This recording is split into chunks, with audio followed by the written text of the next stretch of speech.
Welcome back to the podcast, everybody. I'm so glad to have you here today. And I also have with me a lovely guest. Lee, welcome to the podcast. Thank you, Donna. Thank you for having me, and hello to your listeners.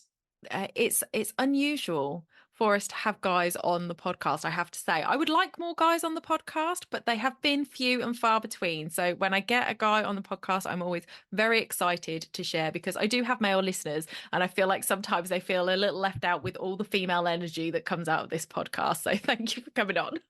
Pleasure, pleasure. Hopefully, I can bring some good male energy then. Brilliant. So, what I would like to do first is for you to introduce yourself to my listeners, let them know a little bit about your background, what it is that you do, and how you came to be doing what you do, because I think that's a fascinating story. Sure, thank you. Yeah, so you might be able to detect by my accent a little bit that I do have an Australian accent. I was born in Australia and lived there till I was 19 to a British mother and an Australian father. So my mum was from Leeds originally. When I got to 19, I'd finished university, or I started university over there and just decided I wanted to see some of the world. So packed up my bag at 19 and said, I'm off. I'll see you in a year. I want to discover myself and find out what life's really about. And I guess it didn't seem brave or bold to me at the time, but all my friends thought, wow, what are you doing? Because a lot of Australians don't even go out of Australia. And it was one of the greatest decisions I made because it made me grow up. It helped me to see some other parts of the world and other cultures. So I decided that I wanted to stay and went to university over here for 6 years on an evening. Got a degree in business and IT. And in my final year of that degree, the university supported me in starting my business, which was a digital marketing agency. Wow. And digital marketing had only just really started then. This was 2006. So I started offering Google Ads and quite quickly found some great customers, one of them being Silver Cross, the pram company, so one of the most prestigious British brands. I used to get pushed around in one of those when I was a baby. Yeah, the old prams. Most people recognise them from the old prams with the big wheels. Very, very historical brand for Britain. And that relationship went on for 9 years. So I did a lot of digital marketing for them. Fantastic, fantastic company to work for. And the owner was brilliant until he sold in, I think, 2015. And it was to the Chinese or something like that. I can't remember. But anyway, we'd moved on as a business by then anyway. So, 2006 started as an agency, a small agency, got up to about 5 staff.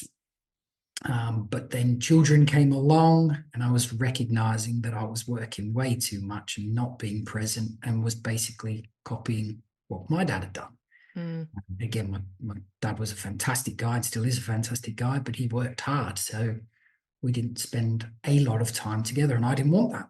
I didn't want that for my kids. So I turned it more into a bit of a lifestyle business. Again, we worked with some great brands. We helped the Mercedes Formula One team for a few years. So again, all of this sounds fantastic. You're growing an agency, you've got a lifestyle business. Yeah. And it was good. I'm not ungrateful for it, but it did get to the point where I was feeling unfulfilled. I was helping a lot of these businesses grow big and sell a commodity. And I was like, I really want something more out of life. So I had this sort of longing that I wanted to do something more with what I was doing. And then I was a bit discontent, a bit of unsettlement with the where we were. So 2019, I started to think about coaching, wasn't really sure what that was going to look like, but thought, you've got 17 years of experience learning and teaching about digital marketing. Let's start with that. Then on the 1st of August, 2019, which is the morning of my twin boy's birthday, I was diagnosed with bone cancer. And initially I was like, I didn't have any fear at all. It was almost like a switch went on and said, okay, you've created this, something's happened. What are you going to do to figure it out? And that's how I'd always been as a kid. Like, I want to figure things out on my own. Blah, blah, blah. So there was no fear, but I had to go home and break it to my wife that, we had 15 kids coming around in an hour and she's messaging me going, where are you? What's going on? And I'm my God. got to come home and tell you, and we've got these kids coming. So naturally, it's more fearful for the people around you. So I said, look, let's just put this to the side for now. Let's just go ahead with the party and we'll discuss what we're going to do and who we're going to tell. Now, Yeah. I didn't want the kids to know. They were 10 years old and until I'd figured it out, because, you know, the verdict was we never knew how long I was even going to live. Yeah. But in my mind, I was like, I'm going to figure this out. Yeah. So I started chemotherapy treatment. Didn't feel good. The drugs weren't making me feel good at all. I wasn't able to show up as the parent that I wanted to be. And then an advert popped up in front of me from an old gentleman that said, "Your way's not working. Why don't you try mine?" Mhm. And that was the moment where things started to shift and change in my life. Wow. Wow. Your pinnacle So, moment. I love that. I love that.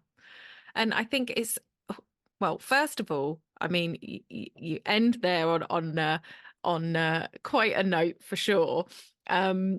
Tell everybody where you are, and you know, because that was a while ago now. So how are you health wise? Is it all good? Did you get the all absolutely. clear? How long have we been in remission? All of Yeah, that jazz, just so that people aren't worried, because we worry as people, don't we?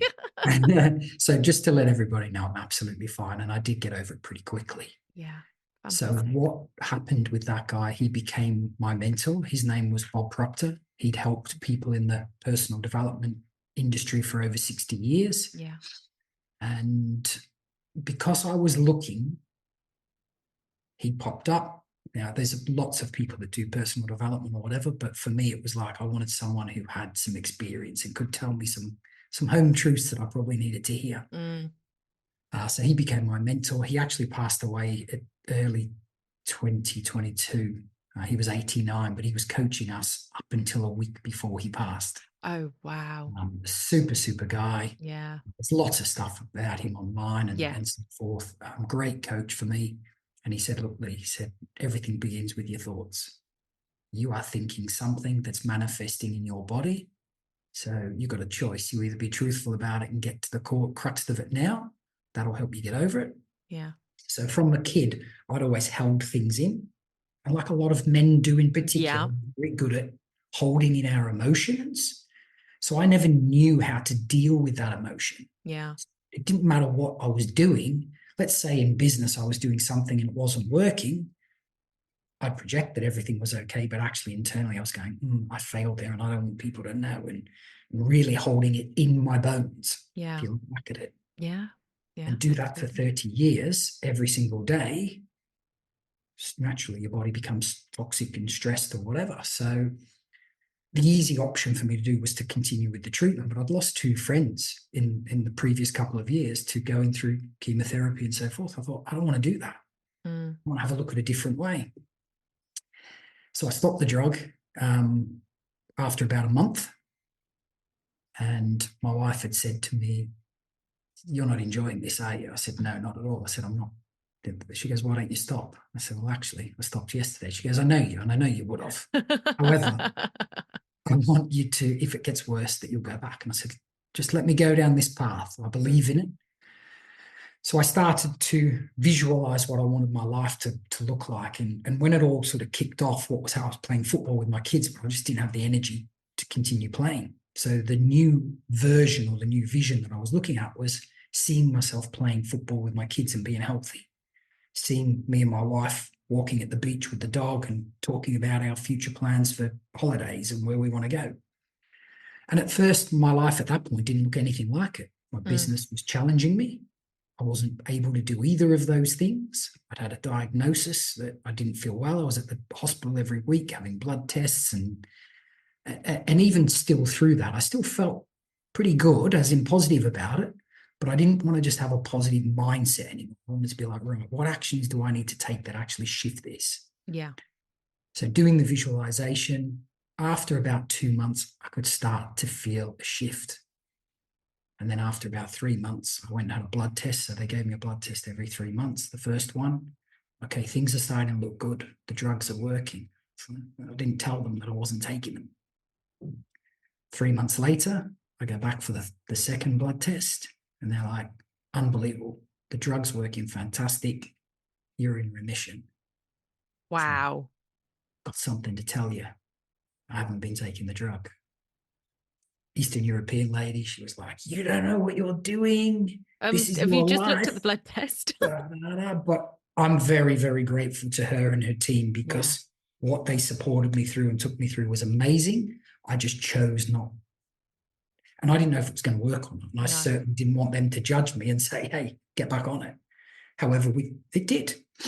Yeah. So That's for me, amazing. that was a big catalyst to sort of go, okay, just the way I'm thinking, just the way I'm feeling, if I reprogram that and look at it a different way for my health and it can do this, what happens if I apply it to my relationships with my children and my wife and my customers? And then what happens if I apply it to my business and what I want to do? Mm. That's where the trajectory of my life changed. Ugh, amazing, amazing story. I love that. And it leads us really nicely into what I want us to talk about today, which is our visions. And I think it's safe to say that we all kind of start the year with gusto and, it's a new year, it's a fresh page. And even though we all know that every day is a new day and we can make choices based in that, and we don't have to sort of stick with what we've put down on January 1st. I think we just all do generally use it as this fresh start and clean slate, new page, create a new vision. I did a vision board workshop on the 7th of January, created my vision board. It's right here on my screen. I absolutely love it. And I think we all kind of do things like that and then go through the planning process, setting goals, but it comes to this time of the year, and as we're releasing this episode, it's sort of the 15th of February. All the good intentions have gone out the window. We're back on the chocolate. We're eating takeaway pizza because we haven't got the energy to cook. The vision is not in the forefront of our mind anymore, and things start to slip.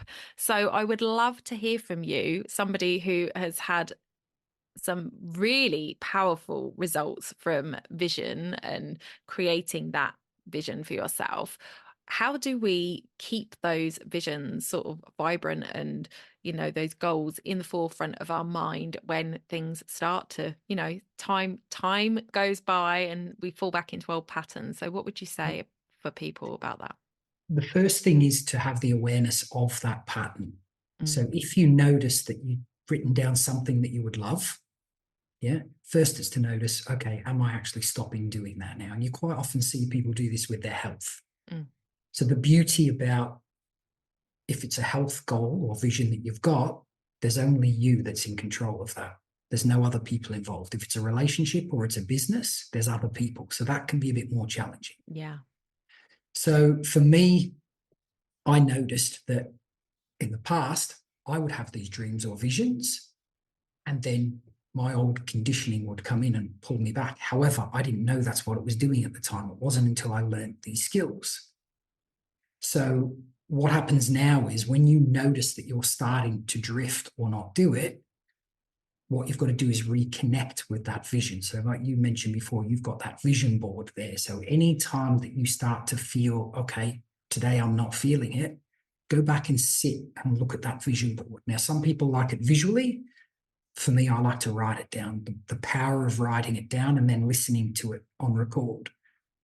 So even when you're going after some of those things, some of them are going to take time and you require a different level of skill. So for me, for my health, I needed to picture myself playing football with my boys. Mm, Okay. But the skill I had to do was I had to learn to do visualization every day and do a form of meditation. Now, I'm not talking about sitting there and being a monk. I'm talking about just 10 to 15 minutes of silence where I just had my eyes shut and was seeing myself doing that. Now, the old version of me prior to being told I had bone cancer would never have done that. no. It's all woohoo.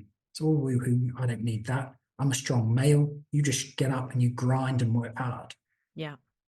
But for 25 years, that didn't actually get me the result I wanted. And if anything, got me a result I didn't want. Mm, So when I started to apply this and saw it happen, I was like, hang on a minute, I can do this in a much easier way.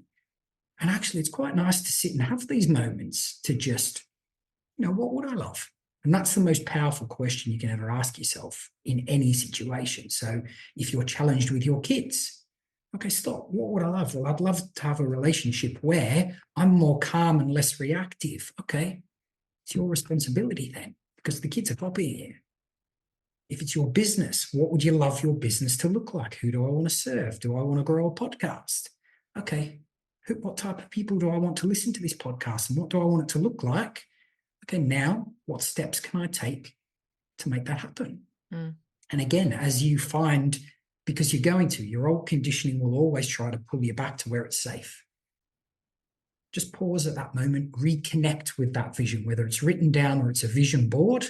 And if you do that and get into the habit of doing it, even daily, I still do it now daily, because my visions for what I saw my life to look like in that first year, I'm way past them now. And where I want my life to go in the next 3 years from now, I'm working on some of those things. And some of those things are taking some considerable patience. There's no instant gratification, but I just keep reconnecting to it, because I know this process works when you just keep going, okay, don't allow your old patterns to come in. Just keep reconnecting to that thing that you love. I think that's so important. And that's something that I implemented, because I did a vision board the year before, and I set it as my screensaver. I then did some values work, and I set my values as my screensaver. I didn't even print off my vision board. I don't even remember what it looked like. And this year I said, right, it's going on my computer. And when I sit down to start work in the morning, I spend 5 minutes looking at that and then visualizing what Yep. that looks like in reality. So I love that you said that. So for people who perhaps haven't ever created a vision board or created a vision for themselves in any other way, or who find setting goals difficult, what are the parameters that you would suggest for creating this space where we have the time and the stuff in front of us that's going to help us to create that vision? First and foremost, you've got to use your imagination. Now, quite often we're very good, especially as we get older, of limiting that imagination. And you think, well, what could I have? You've got to put all of that to the side and go, no, what would I love? That's the question you ask. And you put money to the side, you put time to the side, or any obstacles or challenges you've currently got, and go, what would I love? If everything was to work out, how would I like it to look? Then when you've got that down, what that becomes is like your powerful statement, where you go, okay, what steps or goals can I put in place now to make that happen? And that's the most important part there, where you start to go, okay, I've thought about it. How does it make me feel when I do it? Is it in alignment with my values? Can it help other people? And then what action steps can I take? And then what that does is start training you to take action on it, because there's lots of people who do visualization or create vision boards. I want a bigger house. I want to go on holiday. And then they sit waiting for it to come. And unfortunately, the universe doesn't do that. All it does is give you other lessons to say, hey, if you want these things, you need to take some steps and grow. Yeah, absolutely. Absolutely. I love that. I love that. Okay. So sometimes when we are creating a vision, we can do that. We take the action. I'm an action taker. I have an accountability buddy, and she's the person who's going to sit there and sort of really get into the weeds of the deep planning and structure, and she wants to have all of her ducks in a row, whereas I'm just like, no, I'm just going to go and do it. So I'm very much the action person and she's the planner, so we balance each other out nicely. But when you've got that vision and you kind of take that action, but things aren't happening on the timeline that you anticipate, that I think that's one of the things that, it's always, we want it on our timeline. And when it doesn't happen and we think we're doing all the work, it's really easy to kind of give up on that. What would you say to people who are kind of like, but I'm doing all the things, I've got the vision, I've got the plan, I'm taking the action, it's not happening for me? What do you say to those people? Once I actually applied this to my health, I think because I had something so burning, it happened pretty quickly for me. So I was like, wow, this is amazing. However, when I then stepped into wanting to grow my business, that became more of a challenge. So I had a vision. I was doing and taking action, and things were not showing up in the time frame that I hoped for. And that was a challenging moment to be in. So for your listeners that get into that, know that actually what's happening there is you're getting valuable lessons, and it's being or allowing yourself to be able to stop and go, okay, what is the lesson that I'm getting here? So you're teaching yourself to say, okay, this is what it looks like as it's all working out. And at the moment, I don't have the skill or the knowledge in this particular step that I'm taking. So let's start just looking at that rather than stopping and going, oh, this isn't for me, or, it's meant for somebody else and not me. It is meant for you. But what's happening right there is you're at that limit where you need to persist and figure out, okay, what. So for me, I had to. It was like, okay, I wanted the first 3 months of me growing a coaching business, I didn't have a customer. And I was like, okay, why is this happening? Because I needed to learn the skill to be able to talk to people and find out what their problem was and then help them solve it. The old business that I had was, this is the service that we have, and if you need it, come to me. So it was easy. Whereas this one was actually, I needed to understand. So once I'd learnt that part, okay, what's the next step? Okay, now I need to be able to amplify this. Okay, what's the next step? Actually, you've got a couple of customers here that don't align with your values.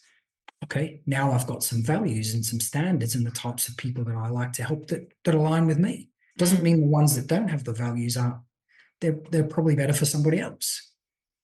So when you're in it, knowing that, okay, I need to do some growth here.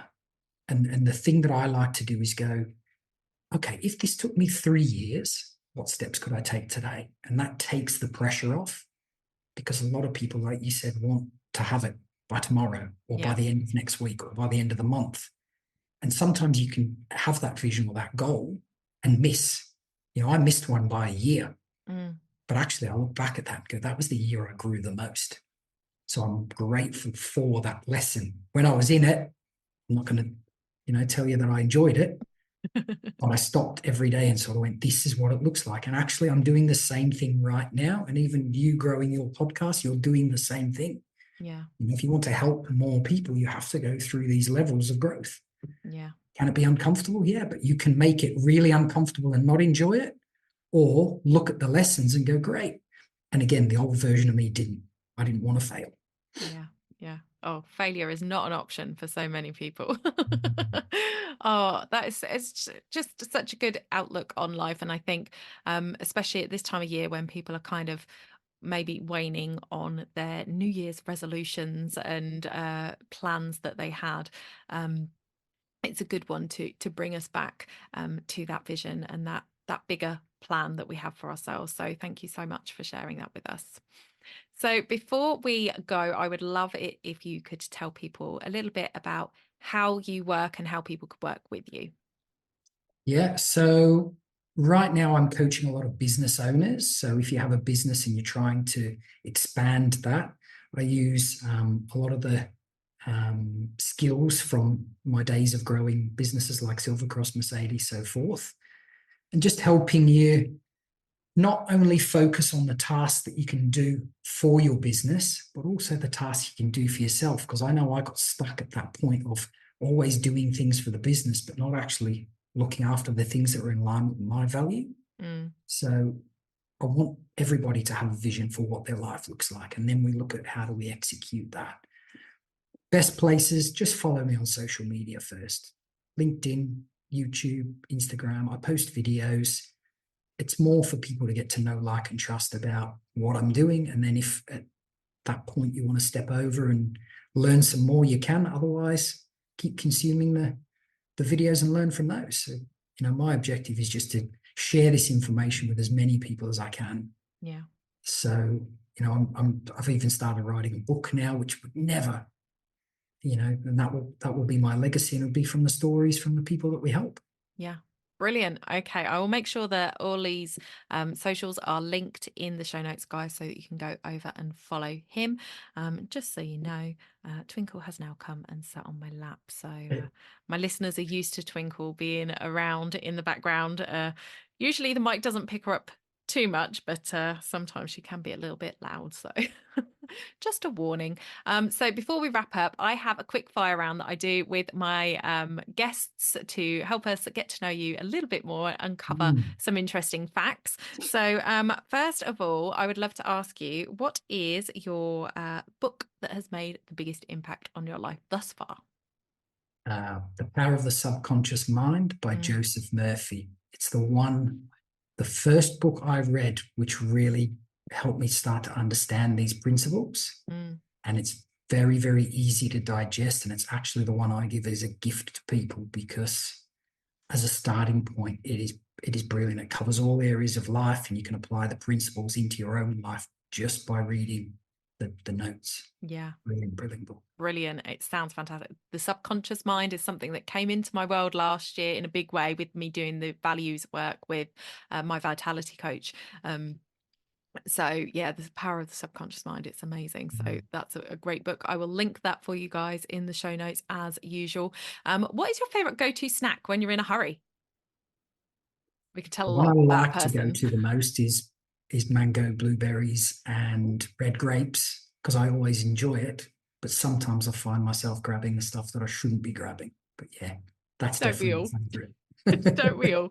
I like it. So your favorite snack is a good one. So I like that. And what is your ultimate me time thing to do? I love getting out into nature. So whether that's predominantly walking, and I Mm, love the Yorkshire Dales. I love getting out there in a sunny day. So for me, I think it's the peacefulness of it and then the beauty of the scenery. Um, I guess coming from Australia, yes, we have some wonderful scenery and wonderful animals and so forth, but it's not on the level of the Dales. that's true. It's very green out there. Yeah. I love that, and I really like asking that question to my male guests because I think a lot of times it's seen as a bit of a female thing, your self-care thing to do. But it's really nice to have a male perspective on things. It's really nice to hear your answers to that, and also to just this whole episode, which I think a lot of guys can resonate with that whole, I'm the guy, I can do it, I've got all the plates, I can handle everything, and locking all the emotions inside. So it's really nice to get a guy on here talking about how you move past that, because I think I've had women on here that are coaches that talk about similar things.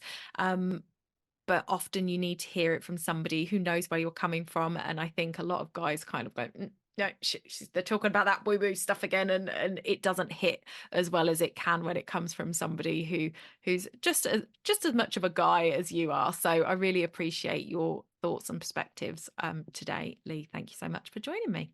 Yeah, thank you for that. And just for those guys that are listening, don't leave it till the last minute like I did. I left it way too long. And getting over that vulnerability took me a while. But when I was able to do it, things shifted and changed in my life. So I highly recommend don't leave it till it's too late. Yeah, Take a awesome. step. Just take a step. That's all it takes, one step. Brilliant. Thank you so much for joining me today. Thank Thank you, you Donna. guys for listening in. Make sure that you are subscribed where you listen so you don't miss out on more fantastic interviews in the months to come. And I will see you in the next one. Bye for now.